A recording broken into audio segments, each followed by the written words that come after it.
Hello प्यारे बच्चों। आज हम पढ़ने वाले हैं क्लास 9th का बायो का chapter, that is tissue in action. अब सबसे पहले तो ये समझते हैं कि टिश्यू होते क्या है।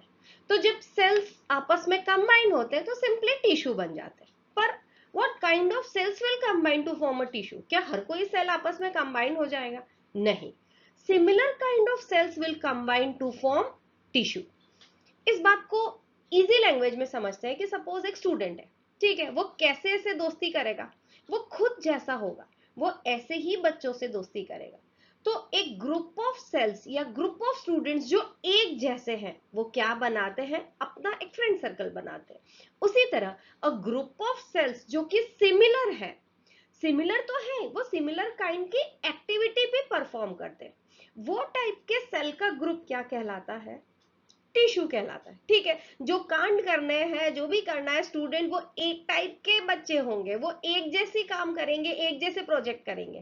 ठीक है, वैसे ही सेम टाइप के सेल मिलके टिश्यू बनाते हैं, और वो टिश्यू मिलके क्या करते हैं? बॉडी के जो बिल्कुल कॉम्प्लिकेटेड फंक्शंस रहते हैं उसको परफॉर्म करते हैं। ठीक है, अब इस चीज को हम थोड़ा सा प्रैक्टिकल के थ्रू यदि हम समझे तो और मजा आ जाए। बहुत सारी सेल्स मिलके क्या बन गई है? टिश्यू बन गई है। ये देखिए, सबसे पहले ये सेल्स, सेल्स मिलके क्या बन गए? टिश्यू। टिश्यू मिलके क्या बने हैं? ऑर्गन्स। ऑर्गन्स प्लांट्स के भी हो सकते हैं, एनिमल्स के भी हो सकते हैं। ठीक है, ऑर्गन्स मिलके क्या बनाते हैं? Organ system. और ऑर्गन सिस्टम से मिलके कौन बने हैं? हम, ऑर्गेनिज्म। प्लांट हो या एनिमल हो, दोनों किस, उनकी सबसे छोटी यूनिट क्या है? सेल। और सेल कंबाइंड होके टिश्यू बनाते। यदि प्रॉपर डेफिनेशन आपसे पूछी जाए तो आप डेफिनेशन क्या लिखोगे कि व्हाट इज टिश्यू? तो टिश्यू के केस में a group of similar cells in structure और and function working together to perform a specific function. एक स्पेशल कार्य, एक स्पेशल काम करने के लिए जो सेल्स यूनाइट हुए हैं उनको क्या कहते हैं? टिश्यू कहते हैं। ओके, अब टिश्यू क्या है? टिश्यू एक ब्रिज है। ब्रिज मतलब, ऐसे तो ऑर्गन सिस्टम या ऑर्गन्स कैसे बहुत कॉम्प्लिकेटेड है, और सेल कैसी है? बहुत छोटी यूनिट है। तो उस कॉम्प्लिकेटेड सिस्टम को एकदम सिंपल सिस्टम से जोड़ने का, ब्रिजिंग का काम कौन करते हैं? टिश्यू। Okay, tissue. अब टिश्यू होते कितने टाइप के? तो बेसिकली टिश्यू दो टाइप के होते हैं, प्लांट टिश्यू और एनिमल टिश्यू। प्लांट टिश्यू के भी अगेन फर्दर दो डिवीजन है, मेरिस्टेमेटिक टिश्यू और परमानेंट टिश्यू। अभी हम इनके भी टाइप्स को और एक एक को बहुत अच्छे से समझेंगे, बल्कि लर्न भी करेंगे। एनिमल टिश्यू, एनिमल टिश्यू कितने टाइप के? Epithelial tissue, connective tissue, muscular tissue और नर्वस टिश्यू। ओके, अब दोनों में जो दोनों के स्ट्रक्चर में जो बेसिक डिफरेंस है वो क्यों है? क्योंकि प्लांट्स और एनिमल्स बहुत अलग अलग टाइप के हैं। क्या अलग है दोनों में? कि प्लांट्स को सिर्फ एक जगह पे खड़े ही रहना है, उन्हें मूव नहीं करना होता। कहीं रेडी मारने जाना होता है प्लांट्स को? नहीं जाना होता। बल्कि एनिमल्स को क्या है, उनकी लाइफस्टाइल कैसे होती है? बिल्कुल एक्टिव लाइफस्टाइल होती है। सो उनके टिश्यूज कैसे होना चाहिए? उनको ज्यादा एनर्जी की जरूरत होती है फॉर मूवमेंट और कोऑर्डिनेशन। तो उनके टिश्यू भी उसी के अकॉर्डिंग होते हैं। ठीक है, एक एक को अभी हम समझेंगे। ओके, अब प्लांट टिश्यू और एनिमल टिश्यू में बेसिक डिफरेंस क्या है, और वो डिफरेंस क्यों है? क्यों? क्योंकि हम मूव करते हैं, प्लांट्स मूव नहीं करते। तो बेसिक डिफरेंस क्या है कि प्लांट्स की लाइफस्टाइल कैसी होती है?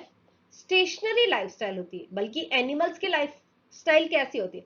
Always on on on movement, that is जैसे वो स्विगी वाली भैया होते हैं, जब देखो जब इधर उधर घूमते रहते हैं, है ना? फिर प्लांट्स को क्या चाहिए? उनको चाहिए ज्यादातर डेड सपोर्टिव टिश्यू, क्योंकि उन्हें मैकेनिकल स्ट्रेंथ की ज्यादा जरूरत होती है। बल्कि एनिमल्स को कैसी एनर्जी चाहिए? एनिमल्स को लिविंग टिश्यूज चाहिए। क्यों? क्योंकि उन्हें हाई फ्लेक्सिबिलिटी की जरूरत होती है, उन्हें हर हर पॉइंट पे, हर मोमेंट पे उन्हें मूव करना होता है। ठीक है, अब एक बहुत इंपॉर्टेंट बात कि प्लांट्स की जो ग्रोथ रहती है वो लिमिटेड टू स्पेसिफिक जोन्स होती है। कौन सा टिश्यू किस एरिया को ग्रो करने में हेल्प करता है, अभी अपन नेक्स्ट स्लाइड में वो भी पढ़ेंगे। तो उनकी उनकी जो स्पेसिफिक ग्रोथ है वो स्पेसिफिक एरिया पे होती है। लेकिन हमारी बॉडी में कैसा होता है? Uniform growth. क्या हमारे साथ कभी ऐसा होता है कि एक हाथ हाथ हाथ बढ़ गया या पैर एक पैर पैर बढ़ गया, ऐसा होता है? नहीं होता। बल्कि प्लांट्स के साथ क्या होता है, ये बहुत इंपॉर्टेंट डिफरेंस है, आपको अच्छे से याद रहना ही चाहिए कि प्लांट्स की जो ग्रोथ है वो हमेशा स्पेसिफिक जोन पे स्पेसिफिक जोन पे डिपेंड करती है, स्पेसिफिक जोन पे लिमिटेड रहती है। लेकिन एनिमल्स की ग्रोथ स्पेसिफिक जोन पे लिमिटेड नहीं रहती, पूरी बॉडी हमारी एक साथ ग्रो करती है। ओके। प्लांट टिश्यू कितने टाइप के होते हैं? दो, मेरिस्टेमेटिक टिश्यू और परमानेंट टिश्यू। मेरिस्टेमेटिक टिश्यू यानी क्या टिश्यू? ऐसे टिश्यू जो 24/7 डिवाइड ही होते रहते हैं, वो टाइप के टिश्यू क्या कहलाते हैं? Meristematic tissue. ओके। अब इस चीज को ऐसे लर्न कर सकते हो, आपकी क्लास में कोई तो स्टूडेंट ऐसा होगा या होगी जो क्या करते हैं, 24/7 लिखते रहते हैं, मेहनत करते रहते हैं, मेहनत करते रहते हैं, वो टाइप के टिश्यू क्या है? मेरिस्टेमेटिक टिश्यू है। ओके।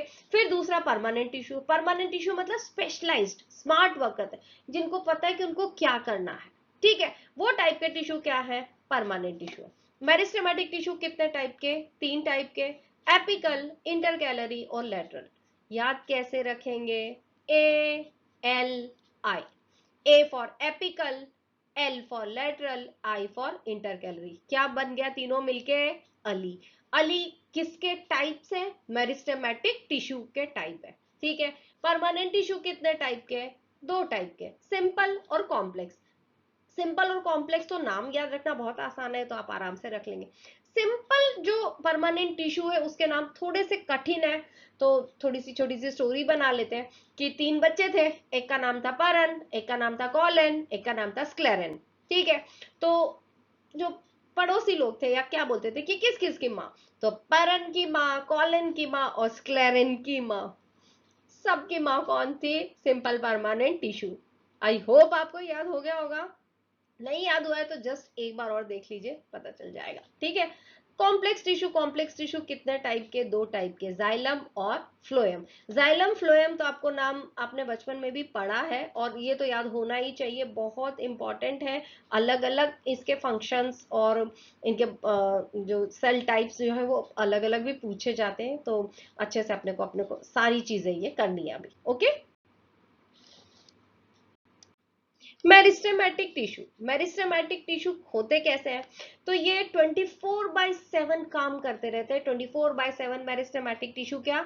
डिवाइड होते रहते हैं। वही जो हमने देखा भी कि वो बच्चे जो अति मेहनत करने में पूरे दिन लिखते रहते हैं, वो टाइप के टिश्यू क्या है? Meristematic tissue. फिर होते कैसे हैं ये? कि इनकी साइज स्मॉल होती है, इनकी वॉल्स थिक होती हैं, इनका साइटोप्लाज्म डेंस होता है। क्यों डेंस होता है साइटोप्लाज्म? क्योंकि इनको बहुत ज्यादा एनर्जी की जरूरत होती है डिवाइड होने के लिए, और इनका वैक्यूल लगभग न के बराबर वैक्यूल होता है इनमें। क्यों? क्योंकि इनको इनका काम स्टोरेज नहीं है, इनका काम है डिवीजन। तो जो भी सेल डिवाइड करेगी उसके ऊपर उसके अंदर वैक्यूल लगभग ना के बराबर होते हैं, ठीक है। अब हम डिफरेंस देखते हैं कि मेरिस्टेमेटिक टिश्यू और परमानेंट टिश्यू में डिफरेंस क्या है। तो मेरिस्टेमेटिक टिश्यू कैसे होते हैं? पूरे लाइफ टाइम डिवाइड होते रहते हैं, काम करते रहते, ठीक है। अब वो मेरिस्टेमेटिक टिश्यू जो अपने डिवीजन की कैपेसिटी लूज कर चुके हैं, जो अब डिवाइड नहीं हो सकते, वो क्या बन जाते हैं? वो परमानेंट टिश्यू बन जाते हैं। तो मेरिस्टेमेटिक टिश्यू क्या?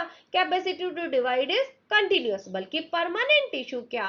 They are formed by differentiation. Meristematic tissue जब डिफरेंशिएट होके भाई एक उन्होंने परमानेंट शेप ले लिया, साइज ले लिया कि हम ऐसे ही रहेंगे, वो क्या बन जाते हैं?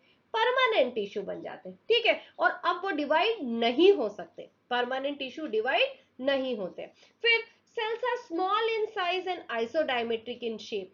क्योंकि उन्हें डिवाइड होना है इसलिए वो छोटे होते हैं साइज में, और आइसोडायमेट्रिक मतलब उनके डायमीटर लगभग लगभग बराबर रहती है। बल्कि परमानेंट टिश्यू कैसे होते हैं? They are large in size and there उनका उन्हें क्या काम करना है, उन उनका जो शेप है वो उस पर डिपेंड करेगा, उनके फंक्शंस पे उनका शेप डिपेंड करता है।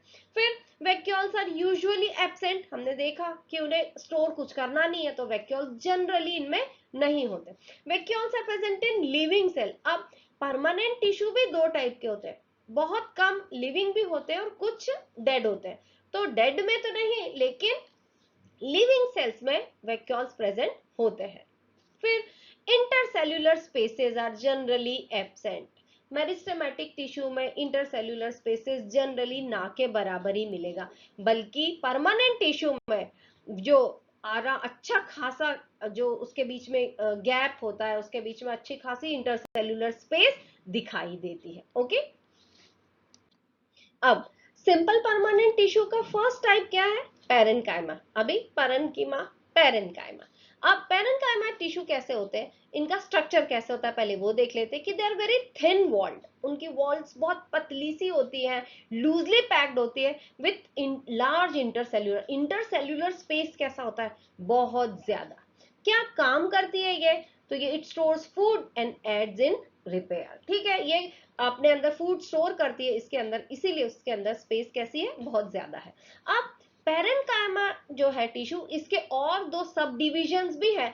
कौन से इनके सब डिविजन है? क्लोरेन्काइमा और एरेन्काइमा। अब ये क्लोरेन्काइमा और एरेन्काइमा क्या होता है? क्लो जैसे नाम से ही समझ में आ रहा है, क्लोरेन्काइमा यानी ऐसे टाइप के टिश्यू जो फोटोसिंथेसिस करते होंगे उनको क्या कहते हैं? क्लोरेन्काइमा। और एरेन्काइमा, एरेन्काइमा यानी जो एक्वेटिक प्लांट्स रहते हैं ना, उनको बायोन्सी देता है। बायोन्सी देता है मतलब उनको फ्लोट करने में हेल्प करता है। तो वो जो दोनों टाइप के टिश्यू है वो किसके सब टाइप है? पेरेन्काइमा के। ओके, फिर कॉलेन्काइमा। कॉलेन्काइमा का स्ट्रक्चर कैसा होता है? कॉलेन्काइमा लिविंग सेल्स होते हैं और अनइवनली थिकन्ड होते हैं। मतलब कॉर्नर्स जो रहते हैं ना, इसके जो कॉर्नर पे ऐसे अजीब से मोटे मोटे रहते हैं, ठीक है, बाकी वो पतले रहते हैं, ठीक है। वेरी लिटिल इंटरसेल्यूलर स्पेस, उनके सेल्स के बीच में ज्यादा जगह नहीं है। फंक्शन क्या है? दे प्रोवाइड्स फ्लेक्सिबिलिटी। कॉलेन्काइमा फ्लेक्सिबिलिटी प्रोवाइड करते हैं, ये पॉइंट बहुत इंपॉर्टेंट है, एमसीक्यूज में पूछा जाता है, आपको बहुत अच्छे से पता होना चाहिए।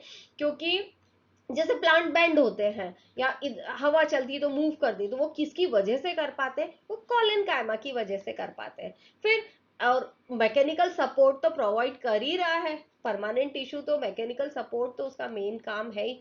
और लीफ और लीफ स्टॉक जो है टूट ना जाए, इसलिए वहां पे क्या जनरली प्रेजेंट होता है?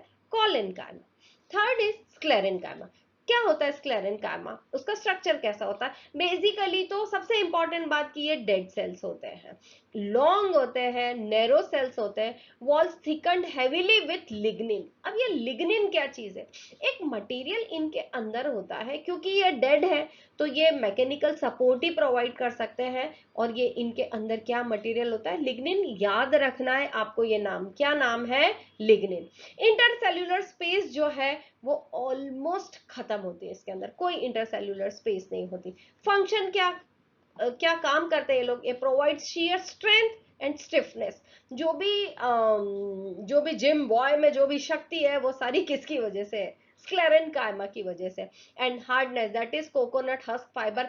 कभी आपने देखा होगा कि अपने कोकोनट का हस्क मतलब जो उसके ऊपर ब्राउन कलर की कवरिंग होती है, वो इतनी टफ होती है कि उसको अपन आराम से तोड़ नहीं सकते। तो वो कवरिंग किसकी होती है? वो कवरिंग स्क्लेरेन्काइमा की होती है। ओके, अब कॉम्प्लेक्स परमानेंट टिश्यू कितने टाइप के? दो टाइप के, जाइलम और फ्लोएम। जाइलम क्या करता है? याद ही होगा आपको, वाटर और मिनरल प्रोवाइड करता है, सप्लाई करता है। फ्लोएम क्या करता है? फूड ट्रांसपोर्ट करता है। याद रखने का क्या तरीका?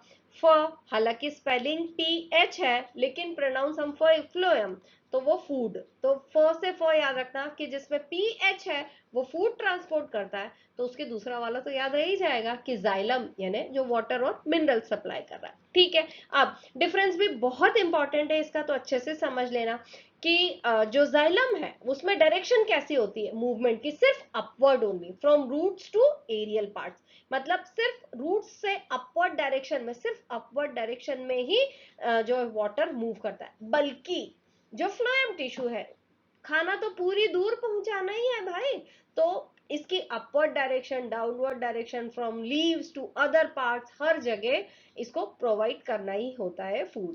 ठीक है, कंपोजिशन मोस्टली डेड सेल्स, जो जाइलम है वो जनरली डेड सेल से ही बने होते हैं, बल्कि फ्लोएम में क्या है, उसको तो फूड प्रोवाइड करना है, तो खाना तो बिल्कुल जिंदा ही होना चाहिए सेल्स, तो उसके सारे सेल्स जनरली मोस्टली कैसे होते हैं, लिविंग सेल्स होते हैं। अब एलिमेंट्स भी, अब एक तो जाइलम, जाइलम के फिर और 4 एलिमेंट्स क्या याद रखने ही पड़ेंगे, ट्रैकियाइड्स, वेसल्स, जाइलम पैरेन्काइमा और जाइलम फाइबर।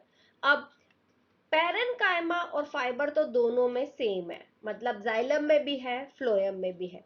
डिफरेंट क्या है जाइलम में, जाइलम में ट्रैकियाइड्स हैं और वेसल्स हैं, तो याद रखने पड़ेंगे। मैं दूसरा वाला आपको याद करा दूंगी तो आपको ये याद रहेगा कि इनमें क्या थे। पहले देख लेते कि है क्या, कि ट्रैकियाइड्स क्या होते हैं, एक ऐसे ट्यूबुलर सी सेल्स होती हैं जो कि डेड होती है, लिविंग नहीं होती। वेसल्स क्या होते हैं, लॉन्ग कंडक्टिंग एलिमेंट्स होते हैं, जो आप सिंपल सोचो कि किसी चीज को यदि पानी प्रोवाइड करना है ऊपर तक, तो उसको एक पाइप जैसा स्ट्रक्चर नीचे से ऊपर तक हमको चाहिए ही चाहिए, वो वाटर को सप्लाई करने के लिए। तो वाटर को सप्लाई करने के लिए हमारे पास क्या होता है, वेसल होता है, और वेसल का शेप कैसा होता है, लॉन्ग कंडक्टिंग, ठीक है। फिर जाइलम पैरेन्काइमा होता है जो कि लिविंग है, पैरेन्काइमा है क्या काम करेगा, स्टोरेज का काम करता है। और जाइलम फाइबर्स है, क्या काम करते हैं, मैकेनिकल सपोर्ट प्रोवाइड करते हैं। वहीं हम फ्लोएम की बात करें तो फ्लोएम का डायरेक्शन कैसा होगा, अपवर्ड डाउनवर्ड दोनों होगा। Composition mostly living cells, elements इसमें क्या क्या होते हैं, सीव ट्यूब्स होते हैं, कंपेनियन सेल्स होते हैं, फ्लोएम पैरेन्काइमा और फ्लोएम फाइबर। फ्लोएम पैरेन्काइमा और फ्लोएम फाइबर तो उधर भी थे, जाइलम पैरेन्काइमा और जाइलम फाइबर्स, तो इसमें अलग क्या है, इसमें अलग है सीव ट्यूब्स है और कंपेनियन सेल्स। तो हम कैसे याद रखेंगे, हम याद रखेंगे कि खाने को छानने के लिए सीव ट्यूब्स, छानने के लिए हमें क्या चाहिए, कंपेनियन चाहिए, हमारे साथी चाहिए। याद रहेगा कि खाने को फ्लोएम फूड, खाने को छानने के लिए क्या होती है, उसमें सीव ट्यूब्स होती हैं, और उसके कंपेनियन के लिए, उसको हेल्प करने के लिए कौन होते हैं, कंपेनियन सेल्स भी होते हैं। बेटा कोई भी लॉजिक लगा के आपको याद तो रखना ही पड़ेगा, क्योंकि सेल फिर उसका सब डिवीजन फिर सब डिवीजन, सारी चीजें आप दिमाग में यदि कोई कोड लेके नहीं रखोगे तो सब मिक्स हो जाएगा, ठीक है। तो सबको अलग अलग डिफ्रेंशिएट कर करके अच्छे से फ्लो चार्ट बना लेना, सबसे अच्छा तरीका है फ्लो चार्ट बना लेना आप आपकी कॉपी में, और उसको आप हर कभी पलटते रहना, तो आपको एग्जाम तक याद रहेगा, ओके। अब एक और टाइप के टिश्यू जो बहुत इंपॉर्टेंट है और जनरली एग्जाम में पूछे जाते हैं, दैट इज प्रोटेक्टिव टिश्यू।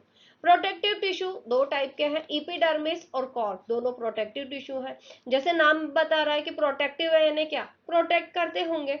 कैसे होते हैं प्रोटेक्टिव टिश्यू, तो स्ट्रक्चर की बात करें, आउटर मोस्ट कवरिंग है, प्रोटेक्शन के लिए है, तो हर चीज जो प्रोटेक्ट करती है वो आउटर मोस्ट कवरिंग में ही होती है।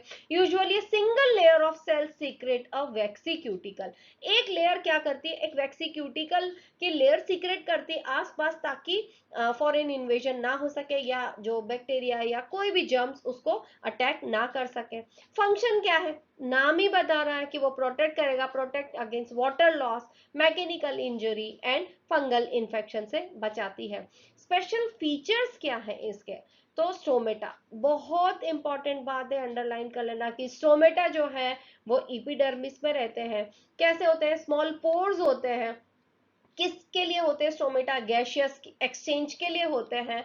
और guarded by two kidney shaped guard cells, उसमें किडनी शेप, ये देखो ये यहाँ पे दिखाई दे रहा है, किडनी शेप दो गार्ड सेल्स होते हैं जो कि गैशियस एक्सचेंज के लिए बने होते हैं, बहुत इंपॉर्टेंट है, अच्छे से लर्न कर लेना।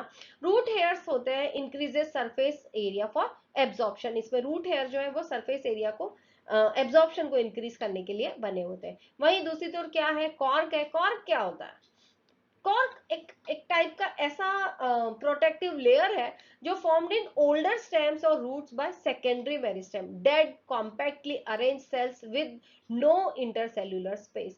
पुराना टफ सा एक क्या बोलते हैं, एक लेयर होती है जो कि पुराने डेड सेल्स या सेकेंडरी मेरिस्टेम से मिलकर बना होता है, इसमें कोई इंटरसेल्यूलर स्पेस नहीं होती। वैसे भी जो चीजें डेड है उनमें इंटरसेल्यूलर स्पेस होंगी ही नहीं, तो ये डेड होता है। फंक्शन क्या होते हैं, नाम ही बता रहा है कि वो प्रोटेक्टिव टिश्यू है, मतलब प्रोटेक्ट ही करेगा। सेल वॉल कंटेन्स स्यूबेरिन, नाम याद रखना, SUBERIN, जो भी आप प्रोनाउंस करो, SUBERIN सुबेरिन, वो किसके अंदर होता है, कॉक के अंदर होता है। 1 मार्कर में पूछा ही जाता है, याद करना है। क्या नाम है? सुबेरिन, SUBERIN, या सबरिन, या जो भी आपको बोलना है, SUBERIN, making the layer highly waterproof and impervious to gases, providing heavy duty protection। जो कहते हैं ना कि extra large, extra coating, extra protection, तो वो कौन प्रोवाइड करता है? कॉक प्रोवाइड करता है। और किसकी हेल्प से प्रोवाइड करता है? ये इन सब की हेल्प से, फ्यूबेरिन वगैरह की हेल्प से प्रोवाइड करता है। ओके, अच्छे से लर्न कर लेना, 5 स्टार लगा लो, बहुत इंपॉर्टेंट है, आएगा ही आएगा। एनिमल टिश्यू के टाइप्स, तो एनिमल टिश्यू बेसिकली 4 टाइप के होते हैं, इपिथेलियल, मस्कुलर, कनेक्टिव और नर्वस टिश्यू। इपिथेलियल टिश्यू क्या होते हैं? इपिथेलियल मतलब आउटर मोस्ट जो लेयर है, जो सबसे बाहर की लेयर है, जो बाउंड्री है, वो क्या कहलाती है? इपिथेलियल टिश्यू की बनी होती है। मस्कुलर टिश्यू, अब आपको पता होगा कि जो सारी बॉडी की मूवमेंट होती है वो किसकी वजह से होती है? मसल्स की वजह से होती है। तो मस्कुलर टिश्यू को हम क्या कह सकते हैं? The movers. Connective tissue, as the name suggest, connective मतलब एक चीज को दूसरी चीज से कोई कनेक्ट करने वाला।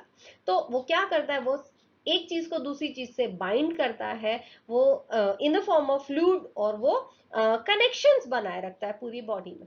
नर्वस टिश्यू, नर्वस टिश्यू मतलब क्या? जो सारे कम्युनिकेशन होते हैं हमारी बॉडी में, या अभी जो मैं आपको पढ़ा रही हूँ, या जो मेरा ब्रेन मुझे सिग्नल दे रहा है कि आपको ये बोलना है, ये नहीं बोलना, ये किसकी वजह से हो रहा है? ये this is all because of the nervous tissue.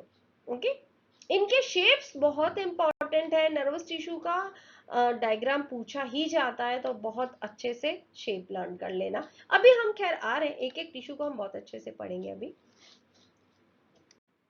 Epithelial tissue, epithelial tissue क्या होते हैं? कि they are tightly packed cells होते हैं, एकदम टाइट होते हैं ये, और इनके बीच में कोई इंटरसेल्यूलर स्पेस नहीं होती। ये हमें प्रोटेक्ट करने के लिए बने होते हैं। कितने टाइप के होते हैं? Squamous, stratified squamous, cuboidal, columnar और सीलिएटेड।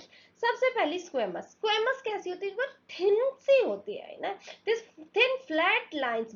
और कहाँ कहाँ पे प्रेजेंट होती है ये? तो ये ब्लड वेसल्स में और एल्वेलाई में प्रेजेंट होती है। क्या काम करती है ये? तो इट ट्रांसपोर्टेशन में और एक्सचेंज में हेल्प करती है ये। Stratified squamous, stratified squamous tissue, epithelial tissue कहाँ पे प्रेजेंट होते हैं? तो स्ट्रेटिफाइड से नाम से समझ में आता है कि बहुत सारी लेयर्स है, इसलिए इसका नाम क्या है? स्ट्रेटिफाइड स्क्वेमस है। और कहाँ प्रेजेंट होती है ये? तो ये हमारी माउथ के या स्किन की इनर लाइनिंग में प्रेजेंट होती है। क्या काम करती है? Protection against wear and tear, कोई भी चोट लग जाए या कुछ भी, तो उससे हमको रिपेयर करने में या उसको चोट को ठीक करने में हमारी हेल्प करती है। क्यूबॉइडल, क्यों इसका नाम क्यूबॉइडल है? क्योंकि देखिए ये क्यूब के शेप की है, इसलिए इसका नाम क्या है? Cuboidal epithelial tissue. फिर कहाँ कहाँ पे प्रेजेंट रहती है ये? तो किडनी ट्यूब्यूल्स में प्रेजेंट रहती है, सलाइवरी डक्ट में प्रेजेंट रहती है। क्या काम करती है? मैकेनिकल सपोर्ट प्रोवाइड करती है। कॉल्यूमनार इपिथेलियल टिश्यू, कॉल्यूमनार ये देखिए कॉलम के शेप की है, इसलिए उसका नाम क्या है? Columnar epithelial tissue. कहाँ प्रेजेंट रहती है? इंटेस्टाइन की लाइनिंग में प्रेजेंट है। अब कोई भी चीज जो इंटेस्टाइन की लाइनिंग में कोई टिश्यू यदि रहता है, तो उसका काम क्या होगा? एब्जॉर्प्शन, कि वो सबसे अच्छी किस में होगी? एब्जॉर्प्शन में और सीक्रेशन में। सीलिएटेड, सीलिएटेड मतलब उसमें सीलिया प्रेजेंट होते हैं। सीलिया आपको पता है? ये हेयर लाइक जो स्ट्रक्चर है, इट इज कॉल्ड ए सीलिया। क्यों होते हैं ये? एब्जॉर्प्शन के लिए होते हैं। सीलिया जितना ज्यादा होगा, सरफेस एरिया उतना बढ़ गया, और सरफेस एरिया जितना बढ़ गया उतना ज्यादा एब्जॉर्प्शन हो सकता है। तो जो सीलिया कॉल्यूमिनार सेल्स है विद सीलिया, जो रेस्पिरेटरी ट्रैक में होते हैं, रेस्पिरेटरी ट्रैक में ये क्या काम करते हैं? जो भी जर्म्स या अनवांटेड मटेरियल जो बॉडी में आ जाता है, ये सीलिया उसको क्या करते हैं? वो उसको क्लियर कर देते हैं। मस्कुलर टिश्यू, अब आपको पता है कि जो भी हम मूव करते हैं बॉडी को, तो जो हम मूव करते हैं वो सारा किसके हेल्प से मूव कर पाते हैं? मस्कुलर टिश्यू के हेल्प से। मस्कुलर टिश्यू कितने टाइप के? 3 टाइप के, स्ट्राइटेड, स्मूथ और कार्डियक। स्ट्राइटेड मतलब जिसमें ऐसा ये लाइनिंग दिख रही है, ऐसे बने हो, ये striated muscular tissue. Smooth muscular tissue और कार्डियक मस्कुलर टिश्यू। जो स्ट्राइटेड है जो हम सारा मूव करते हैं, जो हमारे कंट्रोल में जो सारा मूवमेंट है, जैसे हम चलते हैं या अभी जैसे मैं हाथ हिला रही हूँ, ये सब किसकी वजह से हो पाता है? ये सारा हो पाता है स्ट्राइटेड मस्कुलर टिश्यू की वजह से। तो और ये हमारे कंट्रोल में होता है। अब जो चीज हमारे कंट्रोल में होती है वो चीज थक भी जाती है। तो यदि हम बहुत ज्यादा चलते हैं या बहुत ज्यादा काम करते हैं तो हम थक जाते हैं। ठीक है, स्ट्रक्चर कैसा होता है? ये सेल लॉन्ग होती है, सिलेंड्रिकल होती है, अनब्रांच होती है। ये देखिए कोई ब्रांचिंग दिखाई नहीं दे रही इसमें, अनब्रांच होती है, मल्टी न्यूक्लिएटेड। ये एक एक पॉइंट याद रखना कि मल्टी न्यूक्लिएटेड है। जो एमसीक्यू पूछे जाते हैं वो सीधे ऐसे ही पूछे जाते हैं कि ऐसी टिश्यू जो मल्टी न्यूक्लिएटेड है, लॉन्ग है, सिलेंड्रिकल है, वो कौन सी है। तो आपको एक एक का स्ट्रक्चर अच्छे से लर्न होना चाहिए। मस्कुलर टिश्यू का स्ट्रक्चर बहुत इंपॉर्टेंट है। ठीक है, फिर ये क्या शो करती है? Show distinct light and dark bands. ये देखो ये स्ट्राइशंस दिखाई दे रहे हैं ना, लाइट और डार्क बैंड दिखाई दे रहे हैं, इसीलिए तो इनका नाम स्ट्राइटेड मस्कुलर टिश्यू है। ठीक है, सेकंड है स्मूथ। स्मूथ जो मस्कुलर टिश्यू वो कैसे होते हैं? अनस्ट्राइटेड। देखो इसमें कहीं भी स्ट्राइशंस दिखाई नहीं दे रहे। लोकेशन कहाँ कहाँ रहती है ये? एलिमेंट्री कैनाल में, ब्लड वेसल्स में और ब्रोंकाई में। अब क्या जो हम पलके झपकाते हैं, क्या ये हमारे कंट्रोल में है कि हम पलके झपकाएं या ना झपकाएं? थोड़ी देर तो हम उसको कंट्रोल कर सकते हैं, लेकिन उसके बाद पलके झपकानी पड़ती। तो वो सारे टिश्यू किसके अंडर में आते हैं? स्मूथ मस्कुलर टिश्यू के अंदर में।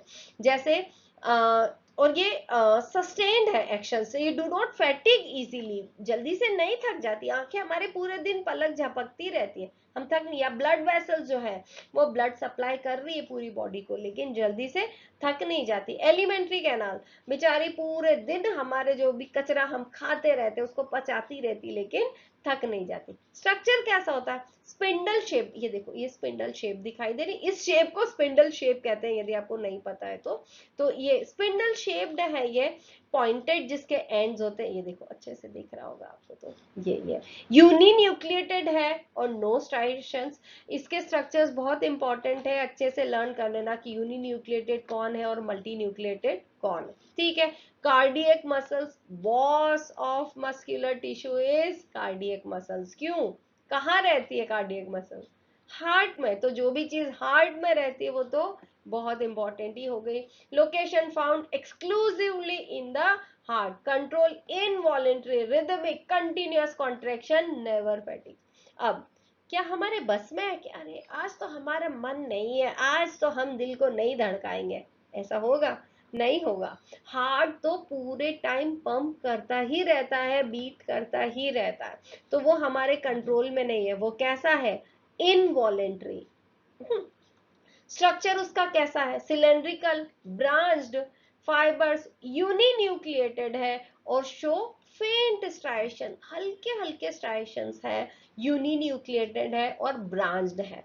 कार्डियक मसल्स तो भाई अपने आप में बादशाह मसल्स है, तो बहुत इंपॉर्टेंट है, लर्न कर लेना। कार्डियक मसल्स पूछी ही जाती है। Okay, connective tissue. Connective tissue नाम ही बता रहा है कि एक चीज को दूसरी चीज से कनेक्ट करते होंगे। तो ये पूरा स्ट्रक्चरल फ्रेमवर्क है वो सारा किसका है? कनेक्टिव टिश्यू का। क्या क्या है उसमें? टेंडन्स है। टेंडन्स किस किस को कनेक्ट करते हैं? मसल को बोन से जो कनेक्ट करता है वो क्या कहलाते हैं? टेंडन्स रहते हैं। कैसे होते हैं ये? टफ है, नॉन इलास्टिक है और मूवमेंट इनकी वजह से होता है, क्योंकि मसल को बोन से कनेक्ट कर रहे हैं। कैसे याद रखोगे? एक हीरोइन है, पुरानी हीरोइन थी, मतलब रवीना टंडन। तो टंडन के नाम से टंडन, टेंडन याद रखना। टेंडन क्या होते हैं? मसल को बोन से कनेक्ट करते हैं। रवीना टंडन किसको कनेक्ट करती है? मसल को बोन से कनेक्ट कर देती है। ठीक है, लिगामेंट्स। लिगामेंट्स क्या होते हैं? LBB, लब, नाम सुना है? लब, लब, LBB लिगामेंट्स क्या करते हैं? बोन को बोन से कनेक्ट करते हैं। ठीक है, इलास्टिक है, स्ट्रॉन्ग है और provide stability, it provides the stability to the bone. फिर बोन, ओरिजिनल अपनी बोन, पता ही है आपको बोन क्या है, लेकिन देखो ये ऐसी दिखती है अंदर से, हार्ड है, बिल्कुल भी फ्लेक्सिबल नहीं है, पोरस है। मैट्रिक्स, मैट्रिक्स क्या? उसके अंदर कुछ मटेरियल होता है, तो वो उस मटेरियल को क्या कहते हैं? मैट्रिक्स है। उस मैट्रिक्स में ब्लड वेसल्स होती है। ये देखो ये ब्लड वेसल दिखाई दे रही है, उस मैट्रिक्स में ब्लड वेसल होती है, इसलिए उसमें यदि बोन टूटती है तो दर्द होता है। ठीक है। Matrix made of proteins and mineral salts, जो इसका मैट्रिक्स है वो किसका मिलके बना होता है, प्रोटीन्स का और मिनरल सॉल्ट्स का। कार्टिलेज, कार्टिलेज क्या होता है, फ्लेक्सिबल है, बिल्कुल भी हार्ड नहीं है। ये देखो ये स्ट्रक्चर होता है कार्टिलेज का, जो नॉन पोरस इसमें मैट्रिक्स है विथ नो ब्लड वेसल्स। ये देखो यहाँ ब्लड वेसल दिखाई दे रही है और यहाँ पे ब्लड वेसल्स नहीं है, कार्टिलेज में कोई ब्लड वेसल नहीं होती। कार्टिलेज कहाँ पे होते हैं, जैसे ये ईयर पिन, ये किस चीज के बने हैं, कार्टिलेज के बने। तो वैसे तो जरूरत ना पड़े, लेकिन यदि कभी कान कट जाता है या काट देता है तो क्योंकि उसमें कोई ब्लड वेसल्स नहीं है, इसलिए दर्द नहीं होता। मतलब जो कनेक्शन है उससे दर्द होगा, लेकिन वो कट जाए तो कोई फर्क नहीं पड़ता।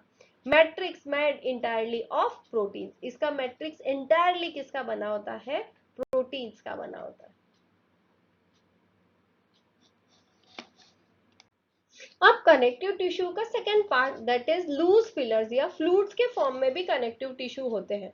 कौन कौन से होते हैं, पहला एरियोलर टिश्यू। एरियोलर टिश्यू क्या, कि जहां पे भी खाली जगह होती है, खाली स्पेस होती है, उस जगह को भरने का काम कौन करते हैं, एरियोलर टिश्यू करते हैं। कहाँ कहाँ पे होते हैं, most widely distributed connective tissue fill spaces inside organ between skin and muscle. Skin और मसल के बीच की जो जगह है उस जगह को भी भर देते हैं ये। Around blood vessel, blood vessel के अराउंड भी बहुत सारी जगह होती है, पूरी बॉडी में बहुत सारी ब्लड वेसल्स है, और जो खाली जगह है उस जगह को भरने का फिलर का काम कौन करते हैं, एरियोलर टिश्यू। क्या फंक्शनिंग है इनका, कि provide support and helps tissue repair. यदि कुछ चोट लग जाए, कुछ हो जाए, तो रिपेयर के टाइम में एरियोलर टिश्यू हेल्प कर देते हैं। एडिपोज टिश्यू, एडिपोज टिश्यू को हम सिंपली कह सकते हैं मोटू टिश्यू। मोटू टिश्यू मतलब जो किसी की भी तोन दिखाई दे तो आप समझ लेना कि वो क्या है, कि वो एडिपोस टिश्यू है। हमारी क्लास में जो भी मोटे बच्चे होते थे, हम उनकी तरफ देख के यही कहते थे कि ये एडिपोस टिश्यू बहुत ज्यादा हो गया तुम्हारे अंदर। तो एडिपोस टिश्यू यानी क्या होता है, कि made of adipocytes, fat cells filled with fat globules, stores excess nutrients as fat. जो भी ज्यादा ही न्यूट्रिएंट उन्होंने खा लिया है, वो किस फॉर्म में, एडिपोस टिश्यू के फॉर्म में उनके बॉडी में स्टोर्ड रहते हैं। ठीक है। Provides insulation and temperature regulation beneath the skin. आपने कभी नोटिस किया है कि जो बहुत मोटे लोग रहते हैं उनको ज्यादा ठंडी नहीं लगती, क्यों नहीं लगती, क्यों, क्योंकि उन्होंने अपना एक पर्सनल रजाई या कंबल उन्होंने अपना एक ओढ़ के रखा हुआ। दैट पर्सनल रजाई और कंबल इज द एडिपोस टिश्यू। ठीक है। फिर ब्लड, इंपॉर्टेंट, बहुत इंपॉर्टेंट, द फ्लूइड ट्रांसपोर्टर। क्या क्या होता है ब्लड में, एक लिक्विड होता है, that liquid is called as plasma. उस प्लाज्मा में आरबीसी, डब्ल्यूबीसी और प्लेटलेट्स, तीनों चीजें तैरती रहती है। क्या क्या है ब्लड में, आरबीसी, आरबीसी का एक और नाम क्या है, इरेथ्रोसाइट्स। क्या नाम है, इरेथ्रोसाइट्स। नाम अच्छे से लर्न कर लेना, कभी कभी आरबीसी नहीं पूछ के सीधे इरेथ्रोसाइट्स पूछते हैं ताकि आप कंफ्यूज हो जाए। तो क्या करते हैं ये आरबीसी, क्यों रेड कलर का होता है, क्योंकि उसके अंदर हीमोग्लोबिन होता है। आरबीसी हीमोग्लोबिन को कैरी करता है, इसलिए वो कैसा होता है, रेड कलर का होता है। और हीमोग्लोबिन के साथ आपको पता होगा कि हीमोग्लोबिन ऑक्सीजन से अटैच होता है, इसलिए पूरी बॉडी में ऑक्सीजन सप्लाई हो पाता है। तो हीमोग्लोबिन इज वेरी इंपॉर्टेंट, और that's why RBC is very important, कि आरबीसी पे हीमोग्लोबिन अटैच होता है और उस पे ऑक्सीजन कैरी करने का काम होता है। ठीक है। कभी सुना होगा आपने कि अरे इसका हीमोग्लोबिन इतना कम हो गया, या इसका हीमोग्लोबिन इतना कम है इसलिए बहुत वीकनेस फील करता है। क्यों वीकनेस फील करते हैं, क्यों वीक फील करते हैं, क्यों, क्योंकि उसके अंदर ऑक्सीजन सप्लाई नहीं मिल पाता उनको अच्छे से। ओके। फिर डब्ल्यूबीसी, डब्ल्यूबीसी का एक और नाम क्या है, ल्यूकोसाइट्स। क्या करते हैं ये, हमारी बॉडी में जो भी इम्यूनिटी है, जो भी कि भाई इनकी इम्यूनिटी बहुत तगड़ी है या पुराने लोगों की इम्यूनिटी बहुत तगड़ी थी, तो उनमें क्या तगड़ा था, डिफेंस सिस्टम बहुत अच्छा था। तो डिफेंस सिस्टम मतलब ल्यूकोसाइट्स या डब्ल्यूबीसी उनके बहुत तगड़े थे। डब्ल्यूबीसी क्या करते हैं, इन्फेक्शन से लड़ते हैं और हमें डिसीजेस से बचा लेते हैं। ठीक है। प्लेटलेट्स, प्लेटलेट्स का एक और नाम क्या है, thrombocyte, help in the clotting of blood. जब भी हमें कट लग जाता है और ब्लड फ्लो करने लगता है, तो थ्रोम्बोसाइट्स आके क्या करते हैं, हम उस जगह पे क्लॉटिंग कर देते हैं, ब्लड क्लॉट कर देते हैं, ताकि वो ब्लड बह ना सके। और that process is called as clotting, blood clotting, और that is done by thrombocytes. Thrombocytes क्या होते हैं, प्लेटलेट्स होते हैं। अब ये हॉट प्लेट वाला एग्जाम्पल तो हर बच्चे ने पढ़ा ही होता है, फोर्थ से शायद हम पढ़ते आ रहे हैं कि एक हॉट प्लेट पे हाथ रखो तो तुरंत हमारी जो ब्रेन सिग्नल देता है और हम हाथ पीछे हटा लेते हैं कि हमें जलने नहीं देता। ये सब किसकी वजह से हो पाता है? ये हो पाता है नर्वस टिश्यू की वजह से। नर्वस टिश्यू जो कम्युनिकेशन नेटवर्क है, उसमें हाईली स्पेशलाइज्ड सेल्स है। वो सेल्स का क्या नाम है? न्यूरॉन्स। न्यूरॉन्स का ये देखिए स्ट्रक्चर बहुत इंपॉर्टेंट है, बहुत अच्छे से लर्न कर लेना। हर साल पूछा ही जाता है, 4-5 मार्कर में पूछा जाता है। तो कहाँ कहाँ होते हैं न्यूरॉन्स? ये ब्रेन में, स्पाइनल कॉर्ड में और नर्व्स में, दैट रिस्पॉन्स टू स्टिमुलाई। यदि हमें चोट लग गई है या कोई ऐसी चीज है जो हमें नुकसान कर रही है, तो हम तुरंत हाथ पीछे हटाते। तो वो हाथ पीछे हटाते तो ये रिस्पॉन्स टू स्टिमुलाई का सिग्नल कौन देता है हमें? ये न्यूरॉन देता है। और हाई स्पीड इलेक्ट्रिकल सिग्नल्स पास होता है, मतलब फ्रैक्शन ऑफ सेकंड्स में आपको पता चलता है कि अरे ये गर्म है और यहाँ हाथ नहीं लगाना है, और हाथ अपन पीछे हटाते हैं। तो ये किसकी वजह से हो पाता है? इसी सेल की वजह से हो पाता है। कैसे ये काम करता है कि इसके एंड में यहाँ डेंड्राइट्स होते हैं। ये देखिए, ये जो ऐसे ब्रांच्ड स्ट्रक्चर है ना, ये डेंड्राइट्स कहलाते हैं। ये ब्रांच स्ट्रक्चर्स जो क्या है, ये रिसीव करते हैं सिग्नल्स, और जैसे ही इन्होंने सिग्नल रिसीव किया तो ये सिग्नल, जो सिग्नल्स रहते हैं उसको आगे कंडक्ट करते हैं। ये जो जगह है, this place is called as cell body. Cell body के अंदर क्या होता है? इसके अंदर एक न्यूक्लियस होता है, और जो सारी सेल की एक्टिविटी को कंट्रोल करता है। उसके बाद ये जो जगह है, this place is called as axon. Axon क्या काम करेगा? ये लॉन्ग फाइबर्स है that that carries the nerve signal. जो यहाँ से सिग्नल मिलते हैं वो क्या करता है? यहाँ तक पास करता है। ये जो जगह, इसको क्या कहते हैं? This is nerve ending. Nerve ending मतलब जो एंड पार्ट है, टर्मिनल पार्ट है ऑफ द एक्सन। और यहाँ से क्या होगा? अगले डेंड्राइट्स तक सिग्नल पहुंचाया जाएगा। अब एक मजे की आपको बात बताऊं कि इसके और अगले डेंड्राइट्स के बीच में कोई डायरेक्ट कनेक्शन नहीं होता, यानी कोई सेल या कोई डायरेक्ट कोई फाइबर, कोई थ्रेड, कुछ भी किसी भी तरह से जुड़े नहीं होते। तो फिर सिग्नल कैसे पास होता है? यहाँ से ये केमिकल सीक्रेट करते हैं, और ये केमिकल नेक्स्ट डेंड्राइट्स रिसीव करते हैं। उससे उनको पता चलता है कि क्या सिग्नल आया या क्या मैसेज आया। कितना हाईटेक सिस्टम है, सोचिए, है ना? इसीलिए तो हम इतना एडवांस सिस्टम को एक्सेप्ट कर पाते हैं, इसलिए हमारी बॉडी लिविंग है, क्योंकि हमारे पास इतने अच्छे अच्छे सिस्टम्स हैं। अब छोटा सा क्विज हो जाए कि रैपिड रिवीजन के फॉर्म में, कि which connective tissue connects muscle to bone? याद है ना, Raveena Tandon connects muscle to bone, तो these are tendons. Yes. Which permanent tissue provides flexibility to plants? Flexibility कौन प्रोवाइड करता है? Collenchyma. यस।